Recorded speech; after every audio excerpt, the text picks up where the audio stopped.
Mayong adlaw kaninyong tanan nga nagpaminaw karon ning tulumanon, kini ang akong suliran. Ilabi na kaninyo Dr. Rene Obra o Attorney Elaine Bathan. Ingon man sa mga artista nga maghatag og kinabuhi ning akong suwat suliran. Ako si Mirasol, 32 anyos, single ug may usa ka anak. Nagpuyo sa Tagum City, Davao Oriental. Punto legal kining akong suliran. Kabahin kini sa akong anak nga gikuha sa iyang amahan nga wa man ang hidnako. Aron niyong hisabtan, sugdong di ay nako sa diyang niuban ko sa akong kaila nga moadtog Cebu kay misaad nako nga hatagan kog trabaho. Ingon ini ang mga panghitabo.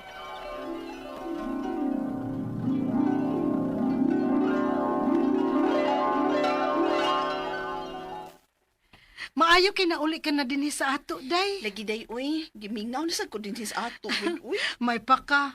Kay naa na kay maayong trabaho dito sa syudad. Lahi na gid ka ayaw ang imong pamustura ron, oh. Mura na saan ka og taga Cebu. Ikaw, yun. Asam di ka nagtrabaho ron? Na, wa pa lagi day, uy. Ay, Bago lang kong nihawa sa akong last nga gitrabahoan. Ngita lagi kog laing kasudlan. Day, basig na akay pwedeng kapasudlan nako diha nga arang-arang nasag sweldo pa. naagyod. Interesado mo kakamot to Cebu. Oo, oy. Okay ra gid kay ko basta naa lang ko trabaho. Ah, sige ha. Kay ingnon akong amo. Okay, sige day, salamat kaayo ha. Pero, day, kuan ba? Nakay cash di ha? Ha? Pwede kong makahuam ni mo. Ilisa lang ta kainig ato nato sa Cebu. Tinuod ka ana day. Lagi. Laha. Mura man ni siya wa kailan ako eh. Silingan nakakaita din eh. Nagduda ka na ako. Ay, wa man. Pila man di ay imong huwaman. Nakay 3K di ha? Pamasak ko pi. Day, hala, uy, ang akong kwarta din ni 5K na lang yun ni. Musugot ko nga, pahuwa mo tikag 3K. Pero sure day ha, ngay nag-abot na to sa Cebu. Mabayran gid ko nimo ha. O lagi, ay kapala ka. Uy, kalayo ra ba sa Cebu, nak? Sure ka ng desisyon mo? O ma, nagkabala ka ma. Nabitaw si Nini. Maguban mo mi dito sa Cebu. Lagi. Abi na kong ikaw rang usa nga mo adto. Naala sige, pag-amping baya dito. O ma. May gani day kay sugot ra sa mama ni mo no? Na, di gid unta today oy. Pero ni pasalig man ko niya nga ubanan ko nimo dito sa Cebu. Ah, Unyan sa ta? Asan ta pa ingon ani? Mo diretso na ta ani sa giingon nimo nga imong kapasudan akong trabaho?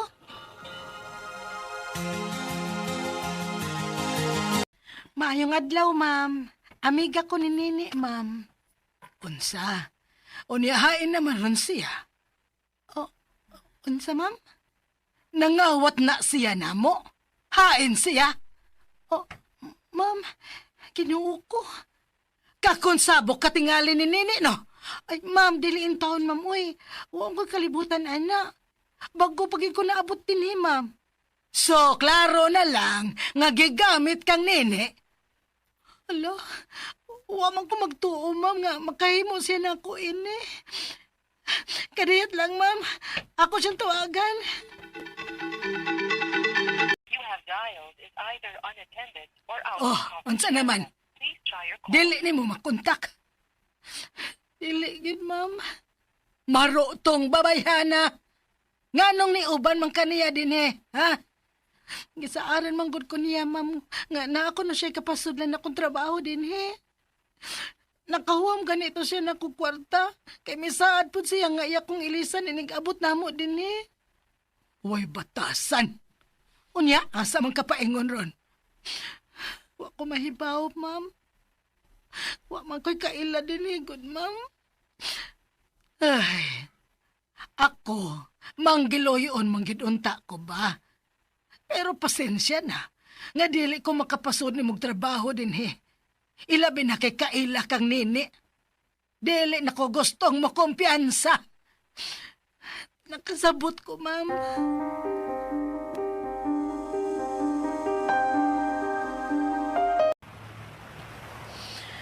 Paita ani akong gidangatan din, uy.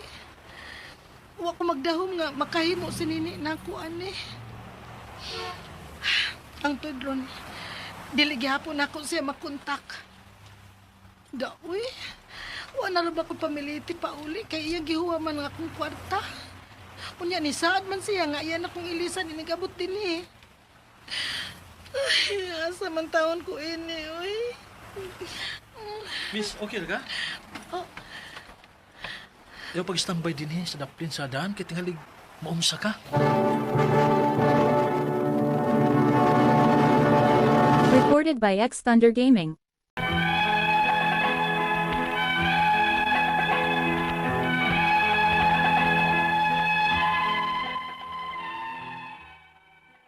Dili na ko nakaila si Jipoy. Sa tinuod lang, mura kong dakal magamay sa diyang niduol siya nako. Kay gibati na kong wa ko'y laing kasandigan atong panahon na, kundili siya ra. Kay wa manggid ko'y kaila sa syudad ato. Gitabangan ko niya nga makasud og trabaho sa usa ka salon, hangtod nga nagsige na mig uban-uban, unya, dunay nahitabo namo. Hangtod nga nagbunga ang nahitabo namo. Doon na di ay siya'y asawa, pero matod ni Jipoy, hagbay ra silang nagbuwag. Paguna, okay raman ang dagan sa among relasyon. Pero sa diyang nilima na kabuwan ang akong tiyan, dini na nagsugod ang kagubot, ilabi na kay nagsigi og samok-samok nako ang iyang asawa. Unya, Magigbuwag na ko nimo. unsa? Pero Jipoy, na naman tayo maabot nga anak. Karon na lang hinoon ka makigbuwag na ako. Adi taundangan sa kong asawa. Kung magpadayon tagyapon yung nani. Abi na kong nagbuwag na mo. Oo, pero dili sa papel. O nga bisag kung si buhato na to, asawa gyapon ako siya sa mata sa balaod. Ano ka blaka? Masuporta gyapon ko sa bata.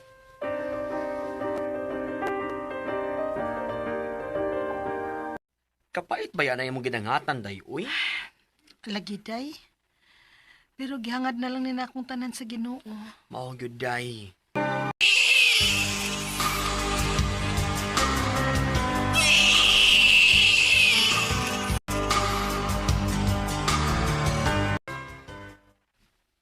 Oh, maayo kay nakauna-una kag bisita sa imong anak. Nakikita ko kay gusto ko nga mo suporta sa bata. Ikaw na ka? Wa pa. Niyaw. Ipalit ni sa pagkaon dito. Paabot ko din niya. Ako lang ni kupot sa tong anak. Okay, sige.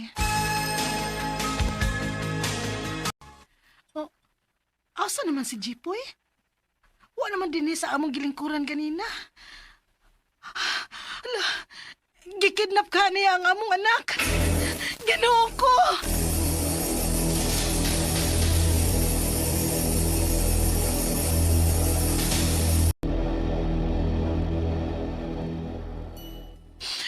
Wala, uy. Kaamaw na ng jipoy, God. Na-report na mo sa kapulisan? Oo, day. Pero matod sa mga pulis nga mo-update ra kuno sila nako. Wa masag ko makatultol sa ilagot. Ang iyang asawa, akong chatan, day. Sige, day. Chat ti, Jod. O baka tawgi. Kikinangan yun ni mong mabawi ang imong anak, uy. Ikaw ginahan. Ang nga anak ni mong bata. Dunay katungod akong pana kay amahan siya. Pero inahan ko. Mas doon ako na kong katungod sa bata. Kinahanglan iuli ninyo bata na ako, ha? Kung dili mo gustong filean ka mong kaso. Sige! Bata! Kay pailan sa tika og kaso nga ni patol ka sa akong pana, unya nagpamabdos pagyud ka. Oh, unsa?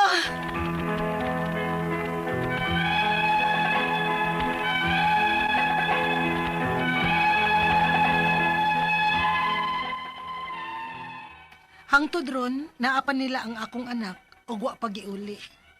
Ang akong mga pangutana mao kining mosunod, unang pangutana. Maka-file ba ko og kasong kidnapping sa lalaki sa pagkuha niya sa akong anak bisang paman kung siya maoy amahan? Ikaduhang pangutana. Matod sa asawa, filean kuno ko niyag adultery. Maka-file ba siya kaso nako nga wa naman mi sa iyang bana? Kay matod niya, Bisag wa na kuno iyang bana, pero sa nga nagbunga ang among relasyon, nakasa gihapon kuno kos balaod. Ikatulong pangutana, wa ba gyud ko magsamok-samok nila? Wa gani ko mamugos og pasuporta sa bata. Unsa may pwede na kong buhaton? O asa man ko pwedeng moduol? Ikaupat og katapusang pangutana, pwede ba makasuhan og apil ang asawa sa kasong kidnapping? Since nakaibaw man siya nga gikuha sa iyang bana ang among anak, nga wa kini mananghid nako. Nagduda man gud ko nga may kalabutan usab ang iyang asawa ini, ilabi na kay wa sila'y anak sa iyang bana. Palihog, tabangi og tambagi ko. Kini ang akong suliran, Mirasol.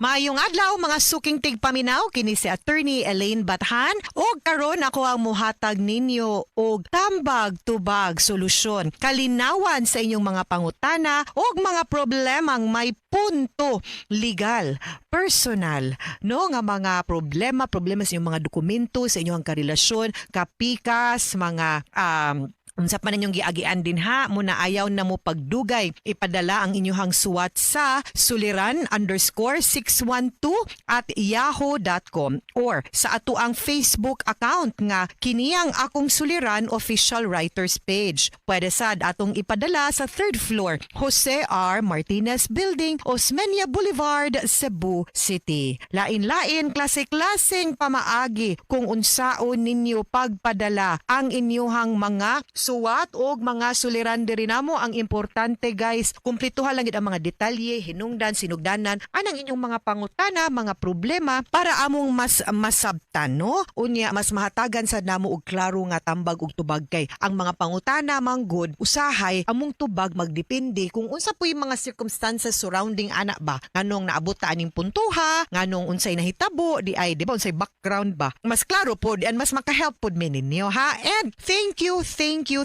kaayo sa inyong padayon nga pagpaminaw. Usahay dili makapaminaw live sa radyo kay na busy, way baterya, way signal, way kuryente na nilakaw baron, pero inig pauli maminaw pinaagi sa ato ang YouTube channel or sa RMN nga Facebook account nato, no? So pasalamat kaayo mi from me Dr. Obra sa tibok RMN Production Center, no?